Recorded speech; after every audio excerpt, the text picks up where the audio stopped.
لا شريك له ونشهد أن سيدنا وحبيبنا ومولانا محمدا عبده ورسوله الذي أرسله بالحق بشيرا ونذيرا وداعيا إلى الله بإذنه وسراجا منيرا فقد قال الله تعالى في كلامه المجيد وفي فرقانه الحميد أعوذ بالله من الشيطان الرجيم بسم الله الرحمن الرحيم إن الله يأمر بالعدل والإحسان وإيتاء ذي القربى وينهى عن الفحشاء والمنكر والبغي يعظكم لعلكم تذكرون إن الله وملائكته يصلون على النبي يا أيها الذين آمنوا صلوا عليه وسلموا تسليما اللهم سيدنا مولانا محمد মেঘময়ূরী পশ্চিমেতে ওই নবীর দেশে আমার সালাম দিও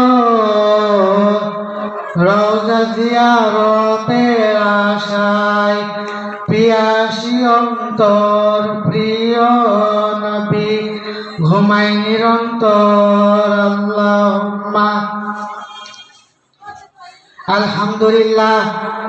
আমরা লক্ষ কোটি শুকরিয়া আদায় করছি যে আল্লাহ রাব্বুল আলামিন আমাদেরকে এই প্রথম অধিবেশনের প্রথম বার্ষিকী তাফসীরুল কোরআন মাহফিলে এসে বসার এবং কথা বলার মতো সুযোগ করে দিলেন।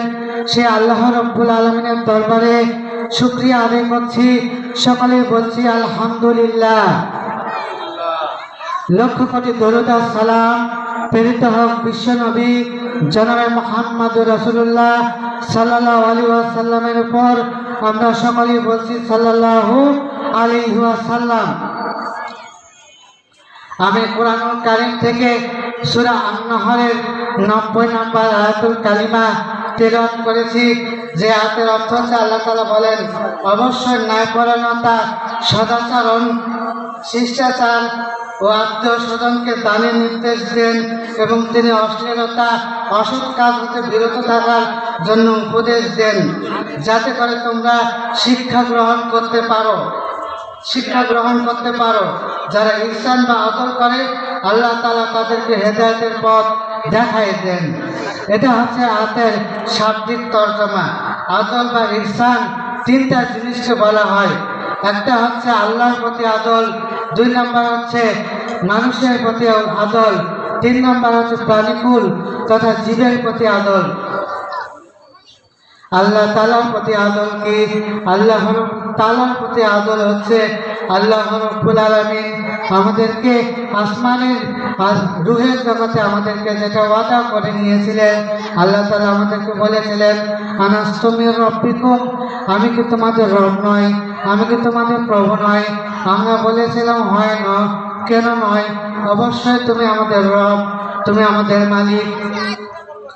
এখন আমাদের কাজ হচ্ছে এই পৃথিবীতে এসে আল্লাহকে রব হিসেবে, আল্লাহকে মালিক হিসেবে আমাদেরকে মেনে চলতে হবে। 2 নম্বর হচ্ছে প্রাণীকুল তথা জীবের প্রতি আদল। কোনো প্রাণীকে হত্যা করা যাবে না, কোনো মানুষকে মানুষকে কষ্ট দেওয়া যাবে না। কারণ এটা হচ্ছে প্রাণীপুত্র জীবের প্রতি আদল। এই আদল কালিমা নাজিল হয়েছিল আকসাম ইবনে সাইদিকে কেন্দ্র করে। আকসাম ইবনে সাইদির তার কর্মচারীদেরকে বললেন তোমরা যাও। আকসাম ইবনে সাইদি তার কর্মচারীদেরকে বললেন যাও বিশ্বনবী মুহাম্মদুর রাসূলুল্লাহ সাল্লাল্লাহু আলাইহি ওয়াসাল্লামের দরবারে গিয়ে দেখে আসো যে তার কাজ করবে, তার কথার ভিতরে কি ধরা পড়ে, তার কাজটা কি, তিনি কি কাজ করতে চান, তার উদ্দেশ্যটা কি, তার কাছ থেকে শুনে আসো। আকসাম ইবনে সাইদির কর্মচারীরা চলে গেলেন বিশ্বনবী মুহাম্মদুর রাসূলুল্লাহ সাল্লাল্লাহু আলাইহি ওয়াসাল্লামের দরবারে গিয়ে বললেন আপনার কাজ কি, আপনার মিশনটা কি।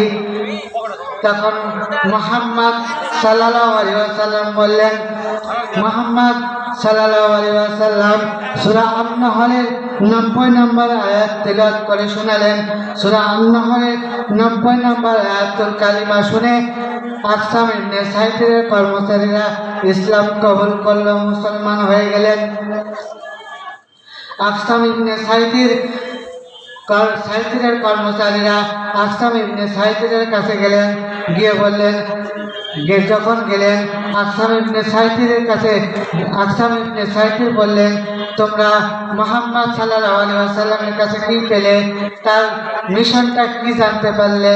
তখন আকসাম ইবনে সাইদকে বলল যে সূরা আন-নাহলের 90 নম্বর আয়াতুল কালিমা তেলাওয়াত করে শোনালেন। যে আয়াতুল কালিমা শুনে আকসাম ইবনে সাইদও ইসলাম কবুল করলেন, মুসলমান হয়ে গেলেন। আল্লাহ তাআলা আমাদেরকে পৃথিবীতে সৃষ্টির সেরা জীব হিসেবে প্রেরণ করেছেন, সৃষ্টির সেরা জীব হিসেবে পৃথিবীতে প্রেরণ করেছেন। আল্লাহ তাআলা বলেন কুনতুম খায়রু উম্মাতিন উখরিজাত লিন-নাস তা'মুরুনা বিল মা'রুফ ওয়া তানহাউনা আনিল মুনকার। তোমরাই পৃথিবীর ভিতরে শ্রেষ্ঠ জাতি, তোমরাই পৃথিবীর মুসলমানরাই হলে পৃথিবীর ভিতরে শ্রেষ্ঠতম জাতি। তোমরা পৃথিবীর বুকে ভালো কাজের আদেশ করবে এবং খারাপ কাজে বাধা প্রদান করবে। এরপর মানুষেরা প্রশ্ন করতে পারে আল্লাহ আমাদের কাজ কি। আল্লাহ তাআলা বলেন ফালিয়াবুদু রাব্বা হাযাল বাইত, তোমরা কাবা ঘরের মালিকের ইবাদত করবে, তোমরা তারই গোলামি করবে, তারই দাসত্ব করবে। এরপরে আল্লাহ তাআলা বলেন আবুদু রাব্বাকুমুল্লাযী খালাকাকুম লাআল্লাকুম তাত্তাকুন। ইবাদত করতে হবে, গোলামি করতে হবে কেবলমাত্র আল্লাহর, এবং কেবলমাত্র আল্লাহকে ভয় করে চলতে হবে। ইবাদত করতে হবে, আল্লাহকে ভয় করে চলতে হবে। এরপরে মানুষেরা বলতে পারে আল্লাহ আমরা তোমার চাকরি তো করবো, আমাদের বেতন কত। আল্লাহ তাআলা বলেন হুয়াল্লাযী খালাকালাকুম মা ফিল আরদি জামিয়া। বান্দারে এই পৃথিবীর বুকে আমি যা কিছু সৃষ্টি করেছি সব কিছু আমি তোমাদের জন্য সৃষ্টি করেছি, তোমাদের বেতন স্বরূপ সৃষ্টি করেছি। আল্লাহ তাআলা বলে এরপরে মানুষেরা প্রশ্ন করতে পারে আল্লাহ চাকরির পরে মানুষের পেনশনের ব্যবস্থা থাকে, আল্লাহ আমরা তোমার চাকরি তো করবো, আমাদের চাকরির পরে কোনো পেনশনের ব্যবস্থা আছে নাকি আল্লাহ। আল্লাহ তাআলা তাও বলে দিলেন ইন্নাল্লাযীনা আমানু ওয়া আমিলুস সালিহাতি কানাত লাহুম জান্নাতুল ফিরদাউসি নুজুলা। নিশ্চয় যারা ভালো কাজ করবে, আল্লাহর প্রতি ঈমান আনবে এবং সৎ কাজ করবে, ভালো কাজ করবে, আমি আল্লাহ তাআলা তাদের জন্য জান্নাতুল ফিরদাউসটা পেনশন স্বরূপ প্রস্তুত করে রেখেছেন। বলেন সুবহানাল্লাহ। আল্লাহ তাআলা আমাদেরকে পৃথিবীতে খলিফা হিসেবে প্রেরণ করেছেন। আল্লাহ তাআলা বলেন ইন্নী জাইলুল ফিল আরদি খলিফা, আমি মানুষদেরকে, মুসলমানদেরকে এই পৃথিবীর বুকে খলিফা হিসেবে, প্রতিনিধি হিসেবে প্রেরণ করেছেন। খলিফা কি আল্লাহ তাআলা আমাদেরকে খলিফা হিসেবে প্রেরণ করেছেন। আল্লাহ তাআলা এক লোক এক দোকানে চাকরি করত, সে দোকানে এক লোক এক দোকানে চাকরি করত, সেই দোকানের কর্মচারী তাস খেলতো, দুষ্টামি করত। মালিক বলেছিল তুমি দুষ্টামি করবে না, তাস খেলবে না, তোমার জন্য ভালো কিছু অপেক্ষা করছে। তখন কর্মচারী একদিন মালিক লক্ষ্য করলেন যে কর্মচারী তাস খেলতেছে। মালিক বললেন আমি তোমাকে তাস খেলতে নিষেধ করেছিলাম, দুষ্টামি করতে নিষেধ করেছিলাম, তুমি তাস খেলতেছো কেন, দুষ্টামি করতেছে কেন? কর্মচারী বলল আমার ভুল হয়ে গেছে, আমাকে মাফ করে দেন, ক্ষমা করে দেন, আমি আর জিন্দগিতে তাস খেলবো না, দুষ্টামি করবো না। কর্মচারী যখন বলল মালিক মাফ করে দিল, ছেড়ে দিল। কয়েকদিন পর আবার লক্ষ্য করলেন কর্মচারী তাস খেলতেছে, দোকান বন্ধ করে তাও আবার টাকা দিয়ে। মালিক লক্ষ্য করলেন কি ব্যাপার, তুমি তাস খেলতেছো, দোকান বন্ধ করে তাও আবার টাকা দিয়ে, তোমাকে না নিষেধ করেছিলাম তাস খেলতে? তখন কর্মচারী বলল আমার ভুল হয়ে গেছে, মাফ করে দেন, আমি আর জিন্দগিতে তাস খেলবো না। মালিক সেই কর্মচারীকে বাদ দিয়ে দিলেন, আবার নতুন কর্মচারী নিয়োগ দিয়ে দিলেন। তখন পাশের দোকানদার বলতেছে তুমি কি এই দোকানে নতুন এসেছো নাকি? কর্মচারী বলল হ্যাঁ আমি দোকানে নতুন এসেছি, নতুন কর্মচারী। পাশের দোকানদার বলল তুমি দুষ্টামি করবে না, তোমার আগের কর্মচারী চাকরি কি জন্য চলে গেছে জানো? তোমার আগের কর্মচারী দুষ্টামি করতো, তাস খেলতো, দোকান বন্ধ করে টাকা দিয়ে তাস খেলতো, দুষ্টামি করতো, এজন্য সে আগের কর্মচারীর চাকরি চলে গেছে। তুমি দুষ্টামি করবে না, তাস খেলবে না, তোমার মালিক খুব ভালো মানুষ। এই কথা বলার পর সেই কর্মচারী কি যদি চাকরি করার ইচ্ছা থাকে, সেই কর্মচারী কি আর তাস খেলবে, দুষ্টামি করবে? বলে করবে না। ঠিক তেমনি আল্লাহ তাআলা মুসলমানদেরকে এই পৃথিবীর বুকে খলিফা হিসেবে, প্রতিনিধি হিসেবে প্রেরণ করেছেন। আমাদের যদি পৃথিবীতে খলিফা হিসেবে প্রতিনিধি দায়িত্ব পালনের ইচ্ছা করার থাকে, তাহলে আমরা কোনোদিন ফেরাউন আর নমরুদের মতো আচরণ আমরা এই দুনিয়াতে করবো না। কথা বলেন ঠিক কিনা? আল্লাহ তাআলা মানুষদেরকে খলিফা হিসেবে প্রেরণ করেছেন, প্রতিনিধির দায়িত্ব দিয়ে পৃথিবীকে প্রেরণ করেছেন। আমাদেরকে পৃথিবীর বুকে পিতামাতার সাথে আদর করতে হবে, ইহসান করতে হবে, কারোর সাথে খারাপ ব্যবহার করা যাবে না, কারো রাস্তা আটকানো যাবে না, কারো মনে কষ্ট দেওয়া যাবে না, কারো মসজিদ থেকে অন্যের জুতা নিজের মনে করে চুরি করে নেওয়া যাবে না। এটা হচ্ছে মানুষের প্রতি আদর, ইহসান।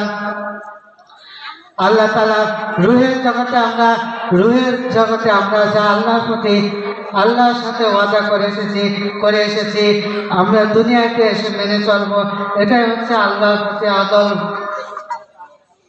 আল্লাহ তাআলা আমাদেরকে ওয়াজ করে দিয়ে বললেন আমি ওয়াজ করে দিলাম যাতে করে তোমরা পৃথিবীতে আমার হুকুম আহকামগুলো মেনে চলতে পারো। এক লোক রাস্তা দিয়ে হেঁটে যাচ্ছে, হঠাৎ তার শরীরে ক্লান্তি আসলো, ক্লান্ত হয়ে একটা বট গাছের নিচে বিশ্রাম নিতে চিন্তা করলো, তার ঘুম চলে আসলো। হঠাৎ সে ঘুমাচ্ছে, বট গাছের ডালে দুইটা পাখি বসা, একটা হচ্ছে কবুতর, একটা হচ্ছে কাক। তখন সে ঘুমায় পড়লো। কাক চিন্তা করলো এরা তো ইয়াও হতে পারে, এরা তো শিকারও হতে পারে, তার উপকার আমি করব। কাক সেই প্রতীকের নাক বরাবর পায়খানা করে দিয়ে উড়ে চলে গেল। আর কবুতর লক্ষ্য করলো মানুষটির প্রতীকের নাকে মুখে রৌদ্র পড়তেছে, তার গরম লাগতেছে, আমি ডানা মেলে তার চোখে মুখে ছায়া প্রদান করি, সে আরামে ঘুমাক। কবুতর ডানা মেলে তাকে আরাম দিচ্ছে। তখন সে মানুষটি চাতন পেয়ে দেখলো তার মুখে পায়খানা কে করলো, গাছের থেকে তাকায় দেখে কবুতর। তখন সে কবুতরকে বলল, কবুতর রে, তুই আমার নাকের উপরে চেহারায় পায়খানা করে ডানা মেলে আনন্দ করছিস, আরাম করছিস, এটা তো হতে পারে না। প্রতীকটি সেই কবুতরের গায়ে দিকে উদ্দেশ্য করে ঢিল ছুঁড়ে মারলো। সেই কবুতরটি ঝাপালাপা করতে করতে মারা গেল। বলেন তো আপনারা, এখানে অপরাধ করলো কাক, আর মার খাইল নিরপরাধ কবুতর। বর্তমান সমাজে দেখা যায় মানে অপরাধ করে অনেক মানুষ, কিন্তু মার খায় নিরপরাধ আলেমেরা। আমার ভাইরা, আল্লাহ তাআলা আমাদেরকে পৃথিবীতে আল্লাহর হুকুম মেনে চলার জন্য, আল্লাহর হুকুমকে মেনে চলার জন্য পৃথিবীতে প্রেরণ করেছেন। সমাজের উপরে আদল কাকে বলে, সমাজের উপরে আদল কাকে বলে, ইহসান কাকে বলে একটু দেখেন। আজিজ মিশের বাচ্চা আজিজ জুলাইখার দিকে হযরত ইউসুফ আলাইহিস সালাতু ওয়াস সালাম বাচ্চা আজিজের রাজ দরবার দেখাশোনার কাজ করছেন, দেখাশোনার দায়িত্ব পালন করছেন। এমন সময় একদিন আজিজ বাচ্চা আজিজ রাজ দরবারে উপস্থিত নাই। তিনি রাজ দরবারের কাছে বাইরে গেলেন। তখন জুলাইখা তাকে রুমে ডেকে বললেন, ও ইউসুফ আলাইহিস সালাতু ওয়াস সালাম, তুমি আমার রুমের ভিতরে আসো। বাহির থেকে সব দরজা বন্ধ করে দিলেন। ইউসুফ আলাইহিস সালাতু ওয়াস সালামকে বেডরুমের ভিতরে ডাকলেন, ডেকে বললেন, তুমিও তো কম সুন্দরী না, আমিও কিন্তু কম সুন্দরী না, তুমি আর আমি মিলে আজকে প্রেম নিবেদন করবো। ইউসুফ আলাইহিস সালাতু ওয়াস সালাম আল্লাহর কাছে সাহায্য চাইলেন। আল্লাহর কাছে বললেন, আল্লাহ তুমি এই পাপের কাছ থেকে তুমি আমাকে হেফাজত করো। জিবরাইল আলাইহিস সালাতু ওয়াস সালাম এসে বললেন যে আল্লাহর পয়গম্বর ইউসুফ আলাইহিস সালাতু ওয়াস সালাম আপনি দরজায় গিয়ে ধাক্কা দিবেন আর দরজা খুলে যাবে। ইউসুফ আলাইহিস সালাতু ওয়াস সালাম দরজায় গিয়ে ধাক্কা দেন আর দরজা অটোমেটিক খুলে যায়, এক একটা দরজা খুলে যায়। ইউসুফ আলাইহিস সালাতু ওয়াস সালাম পালাতে লাগলেন আর জুলাইখা পিছন থেকে বললেন যে আমার শিকারী পালিয়ে যায়, আমার শিকার পালিয়ে যায়। ইউসুফ আলাইহিস সালাতু ওয়াস সালাম এভাবে যখন পালাতে লাগলেন, মেন গেটে চলে গেলেন। তখন বাচ্চা আজিজ মেন গেটে হাজির। আর জুলাইখা পিছন দিক থেকে ইউসুফ আলাইহিস সালাতু ওয়াস সালামের জামা টেনে ধরেছে। ইউসুফ আলাইহিস সালাতু ওয়াস সালামের জামা ছিঁড়ে গেছে।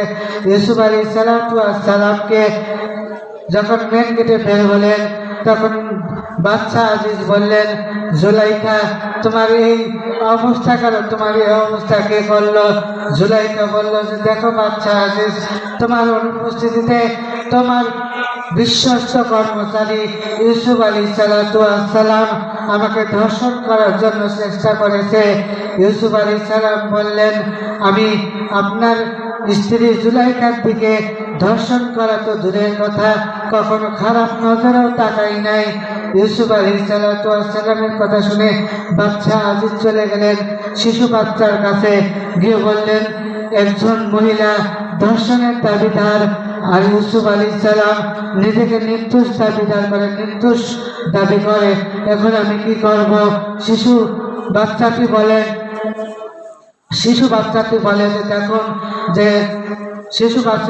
যে দেখুন যদি ওই ইউসুফ আলাইহিস সালামের পিছনের দিকে জামা ছেঁড়া থাকে তাহলে বোঝা যাবে যে ইউসুফ আলাইহিস সালাম নিরপরাধ, ওই মহিলা হচ্ছে অপরাধী। আজ যদি ইউসুফ আলাইহিস সালাম এর সামনে জামা ছেঁড়া থাকে তাহলে ইউসুফ আলাইহিস সালাম অপরাধী, মহিলা হচ্ছে নিরপরাধ। বাচ্চা আজিজ লক্ষ্য করলেন যে ইউসুফ আলাইহিস সালামের পিছনের দিকে জামা ছেঁড়া, তারপরেও ইউসুফ আলাইহিস সালাম নির্দোষ। এরপরে ইউসুফ আলাইহিস সালামকে 12টি বছরে জেলখানায় জেল কেটেছেন। এরপরে ইউসুফ আলাইহিস সালাম খাদ্যমন্ত্রী, তারপরে রাষ্ট্রপ্রধান হয়েছিলেন, দেশকে পরিচালনা করেছিলেন। আমার ভাইরা, হযরত মাআজ রাদিয়াল্লাহু তাআলা আনহু যখন মাআজ এবং মুআজ যুদ্ধের ময়দানে যাবেন, বিশ্বনবীর কাছে গিয়ে অনুমতি চাচ্ছেন। বিশ্বনবী বললেন, তোমরা ছোট মানুষ, তোমাদেরকে কেমনে অনুমতি দেব? তখন মাআজ এবং মুআজের জেদের কারণে বললেন, ঠিক আছে, তোমরা দুজন কুস্তি লড়ো, যে কুস্তিতে জিতবে তাকে অনুমতি দিব। মাআজ এবং মুআজের বুদ্ধির কারণে মাআজ বলল, মুআজ তুমি তো আমাকে এক ধাক্কায় ফেলে দিতে পারবে, কিন্তু আমি তো তোমাকে ফেলে দিতে পারবো না। আমি তোমাকে যখন ধরবো তুমি ইচ্ছে করে পড়ে যাও, তা না হলে তো আমি যুদ্ধের ময়দানে যাওয়ার জন্য চান্স পাবো না, সুযোগ পাবো না। বিশ্বনবী বুঝতে পারলেন, দুইজনকে সুযোগ দিলেন, দুইজনকে চান্স দিলেন। বিশ্বনবী অনুমতি দিলেন, মাছ এবং মাওয়াজ দুজনের যুদ্ধে ময়দানে চলে গেলেন। গিয়ে চাচা আব্দুর রহমানকে বললেন, চাচা আব্দুর রহমান, আবু জেহেল কোনটা আমাদেরকে একটু দেখাই দেন। বললেন, আবু জেহেল কোনটা আমাদেরকে একটু দেখাই দেন। আব্দুর রহমান বলল যে আবু জেহেলকে দিয়ে তোমরা কি করবা, তোমরা ছোট্ট দুইজন মানুষ, তোমরা আবু জেহেলকে দিয়ে কি করবা। মাছ এবং মুআজ বলল, মক্কা জীবনে বিশ্ব নবীকে সবচেয়ে বেশি কষ্ট দিয়েছে আবু জেহেল, তাই আমরা যুদ্ধের ময়দানে এসেছি আবু জেহেলকে এ দুনিয়া থেকে বিদায় করে দেওয়ার জন্য আমরা যুদ্ধের ময়দানে এসেছি। আব্দুর রহমান বলল, ওই যে দূরে দেখা যায় উটের উপরে একটা লোক বসে আছে, ওইটাই হচ্ছে আবু জেহেল। মাছ এবং মুআজ সিংহ শাবকের মতো চলে গেল উটের দিকে। আবু জেহেলের কাছে গিয়ে আবু জেহেলের পায়ে কোপ মারল। আবু জেহেল মুআজের হাতে কোপ মারল। আবু জেহেলের হাতে কেটে গেছে, চামড়া একটু ঝুলতেছে, জন্য যুদ্ধ করতে তার কষ্ট হচ্ছে। এজন্য মাছ রাদিয়াল্লাহু তাআলা আনহু সেই হাতকে নিচে রেখে তরবারিতে আল্লাহু আকবার বলে চামড়াটাকে কেটে ফেলে দিলেন এবং আবু জেহেলকে নিহত করলেন। আরেকজন সাহাবী এসে আবু জেহেলকে হত্যা করে সারা জীবনের মতো জাহান্নামে পাঠিয়ে দিলেন। আব্দুল উজ্জা তিনি ইসলাম কবুল করবেন। চাচাকে গিয়ে বলছেন, চাচা মুহাম্মদ সাল্লাল্লাহু আলাইহি ওয়াসাল্লাম যে ইসলামের দাওয়াত দেন, কালিমার দাওয়াত দেন, এটা আপনার কাছে কেমন লাগে? চাচা বললেন, চাচা তো বিশ্ব নবী মুহাম্মদ সাল্লাল্লাহু আলাইহি ওয়াসাল্লাম যে কালিমার দাওয়াত দেন, ইসলাম এর দাওয়াত দেন, সেটা তো আমার কাছে ভালোই লাগে, ভালোই তো মনে হয়। আব্দুল উজ্জা বলল যে আপনি কি ইসলাম কবুল করবেন, কালিমা পড়বেন? তখন চাচা বলল, তুমি কি বলতে চাও? আব্দুল উজ্জা তিনি তার চাচাকে বললেন, আমি এতদিন পর্যন্ত অপেক্ষা করতেছিলাম আপনি আগে ইসলাম কবুল করবেন, আপনার দেখা দেখে আমি ইসলাম কবুল করব।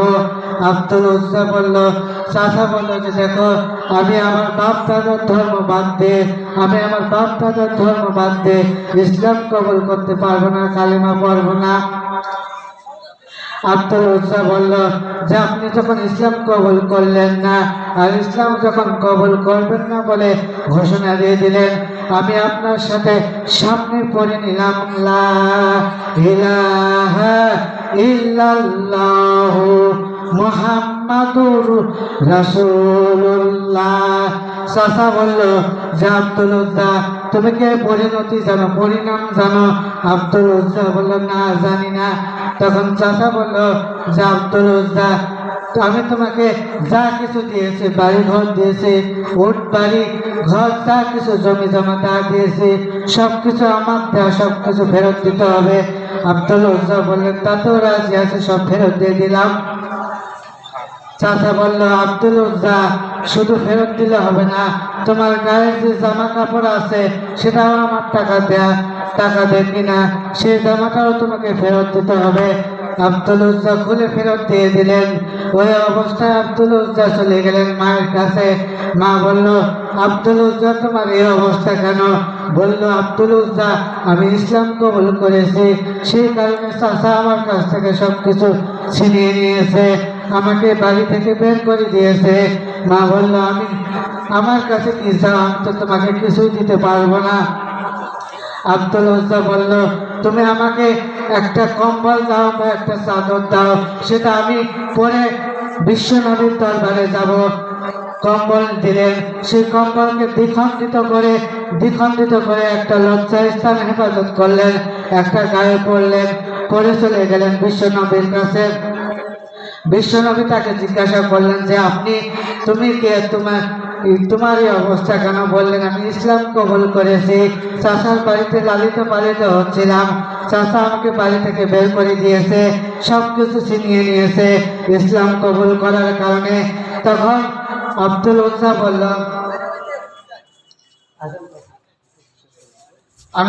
আব্দুল উজ্জা বলল যে আমি এখানে মুসলমান হয়েছি, এজন্য এই অবস্থা।